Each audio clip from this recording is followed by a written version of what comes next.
जिस सच को अर्जुन ने अदालत की दहलीज पर दबाने की कोशिश की, वही सच उसे घर की चौखट पर आकर काटने वाला था। क्योंकि जिस दिन उसने दूसरी शादी से इनकार किया, उस दिन बड़े घर की हवाओं ने भी अपना रुख बदल लिया और अब असली खेल शुरू होने वाला था।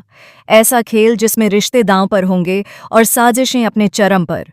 कोर्ट से लौटते वक्त अर्जुन के कदम लड़खड़ा नहीं रहे थे, पर उसका दिल जरूर कांप रहा था। तलाक के कागज़ उसके हाथ में थे, लेकिन उसकी उंगलियां उन्हें पकड़ते पकड़ते भी बेजान लग रही थीं।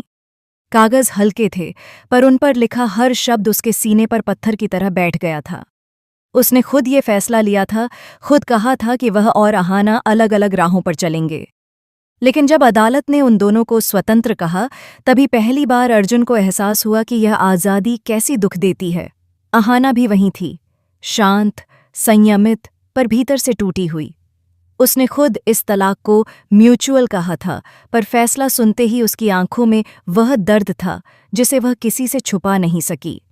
उसके कदम बाहर की ओर बढ़ रहे थे, लेकिन उसका मन उन यादों में अटका हुआ था जहां वह इस बड़े घर की छोटी बहू थी, जहां उसके हर कदम में रौनक थी, हर मुस्कान में गर्माहट थी। लेकिन अब सब कुछ खत्म हो चुका था, कम से कम कागजों पर। अर्जुन जैसे तैसे घर पहुंचा, लेकिन वह विशाल घर जो कभी उसके लौटने पर खिल उठता था, अब एक वीरान महल जैसा लगने लगा था। दीवारों पर वही तस्वीरें थीं, वही सजावट थी, पर हर चीज में अहाना की कमी ऐसी चुभ रही थी जैसे कोई अदृश्य सुई उसकी आत्मा में चुभती जा रही हो। वह कमरे में गया तो तकिए पर वही हल्की खुशबू थी जो अहाना के बालों से आती थी, लेकिन अब वह खुशबू उसे सुकून नहीं दे रही थी, बल्कि उसे याद दिला रही थी कि उसने क्या खो दिया है। दूसरी ओर घर की बड़ी बहू दुर्गा देवी सब देख रही थीं। वह जानती थीं कि बेटे की आंखों का सूखा सूखा रूप असल में भीतर के तूफान का पर्दा है। अर्जुन जितना कठोर बाहर से दिखाई देता था, भीतर उतना ही बिखर चुका था। तलाक से पहले उन्होंने रोकने की कोशिश नहीं की थी, क्योंकि वह चाहती थीं कि अर्जुन अपनी गलती खुद समझे। और अब जब सब खत्म हो चुका था, वह जान चुकी थीं कि पानी सिर के ऊपर से गुजर गया है। उन्हें कुछ करना ही होगा। उनके विपरीत पोल्टू दादा और पिशी मुनि को तो जैसे इस मौके का इंतजार था। जैसे ही उन्हें पता चला कि अर्जुन वापस आ गया है, उन्होंने घर में खुसफुसाहट फैलाना शुरू कर दिया। अब इसे दूसरी शादी करनी ही चाहिए। अहाना का नाम तो इस घर से मिट जाना चाहिए। अर्जुन अकेला होगा तो घर हमारे इशारों पर चलेगा। उन्हें रिश्तों की नहीं, सत्ता की भूख थी। अगले ही दिन दुर्गा देवी ने एक छोटी पारिवारिक सभा बुलाई। सबको लगा कि अब अर्जुन की दूसरी शादी का प्रस्ताव सामने आएगा। पोल्टू दादा तो जैसे जीत की मुस्कान चेहरे पर चिपकाए बैठे थे। पेशी मुनि की आंखें भी चमक रही थीं, जैसे अभी अर्जुन की दूसरी बहू की तस्वीर सबको दिखेगी और सारा खेल उनके हाथ में होगा। दुर्गा देवी ने धीरे से अर्जुन की ओर एक लिफाफा बढ़ाया। बेटा, यह लड़की बहुत संस्कारी है, घर को संभाल लेगी और तुम भी अकेले नहीं रहोगे, बस एक बार देख लो। हॉल में सन्नाटा फैल गया। अर्जुन ने लिफाफा उठाया, पर तस्वीर नहीं देखी। उसका हाथ कांपा, उसकी आंखों में अहाना का चेहरा घूम गया, उसकी हंसी, उसकी जिद, उसका मासूम गुस्सा, सब कुछ एक तूफान की तरह उसकी यादों में उमड़ आया। एक पल को लगा वह टूट जाएगा, लेकिन उसने खुद को संभाला और फिर उसने तस्वीर मेज पर रख दी। उसकी शांत पर दृढ़ आवाज पूरे हॉल में गूंजी, माँ, इतना भी क्या जल्दी है, मैं अभी शादी नहीं करूंगा। पूरा कमरा हिल गया। पोल्टू दादा और पिशी मुनि के चेहरे से एक ही पल में रंग उड़ गया। उनका खेल शुरू होने से पहले ही बिगड़ गया था।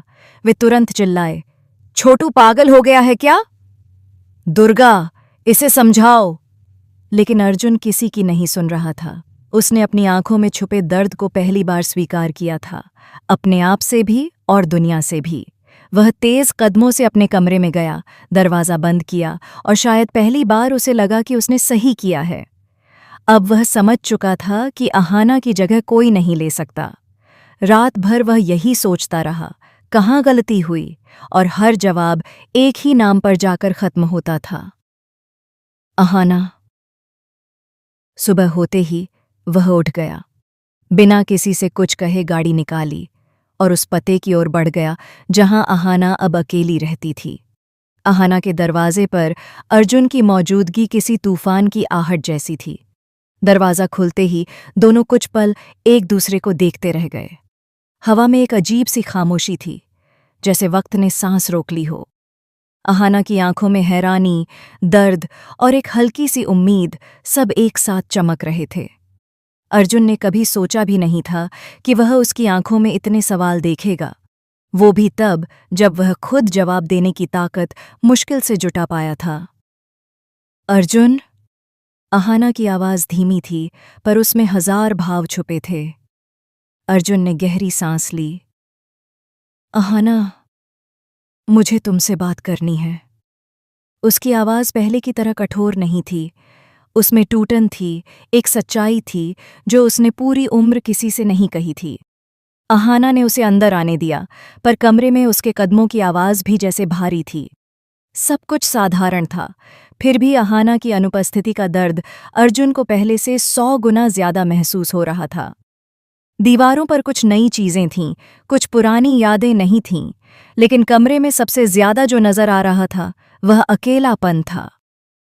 मैंने बहुत बड़ी गलती की है, अर्जुन ने बिना झिझक कहा। यह वही अर्जुन था जो हमेशा अपनी बात घुमा फिरा कर बोलता था, तंज कसता था, गुस्से में चीखता था, लेकिन आज उसकी सारी परतें उतर चुकी थीं। हमारा तलाक हो चुका है। अहाना की आवाज़ कांपी। अब तुम यहाँ क्यों आए हो? क्योंकि मेरा दिल वहीं रह गया था, तुम्हारे पास। अर्जुन की आंखें